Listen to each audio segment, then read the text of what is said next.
நல்லா புரிஞ்சுக்கோங்க, இங்க சக்சஸ்ங்கிறது ஒரே நாள்ல நடக்கிற விஷயமோ ஒரே நாள்ல கிடைக்கிற விஷயமோ கிடையாது.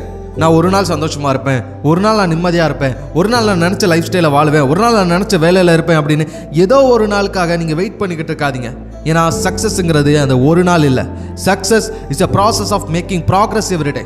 அதாவது தினமும் நீங்க முன்னேறணும், தினமும் உங்களோட கோலை நோக்கி ஒரு அடி எடுத்து வைக்கிறோம்.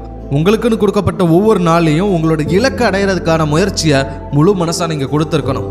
என்னைக்காவது ஒரு நாள் நடக்கும் அப்படின்னு வரப்போற என்னைக்காவது ஒரு நாளை பற்றி நீங்கள் யோசிச்சுக்கிட்டு இருந்தீங்க அப்படின்னா இன்றைய நாள் நீங்கள் எந்த முயற்சியும் பண்ண மாட்டீங்க, உங்களோட கோலை நோக்கி நீங்கள் நெருங்கவே மாட்டீங்க. ஆனால் the process of making progress, அதாவது தினமும் நான் ஒரு விஷயத்த பண்ண போகிறேன், அது ஒவ்வொரு நாள் நான் பண்ணும்போதே நான் ஜெயிக்கிறேன், அதனால என்னோட இலக்கை நோக்கி நான் போகிறேன் அப்படின்னு நீங்கள் நினைக்கிறீங்க அப்படின்னா that's make the difference. So இன்னைக்கு நீங்கள் எடுத்து வைக்கிற ஒவ்வொரு அடியும் உங்களோட வெற்றி. இன்னைக்கு நீங்க ஆசைப்பட்ட மாதிரி ஒரு விஷயத்த செஞ்சிட்டீங்க, இன்னைக்கு முடிவு பண்ண அந்த விஷயத்த சாதிச்சு காட்டுட்டீங்க அப்படின்னாலே அதுதான் வெற்றி.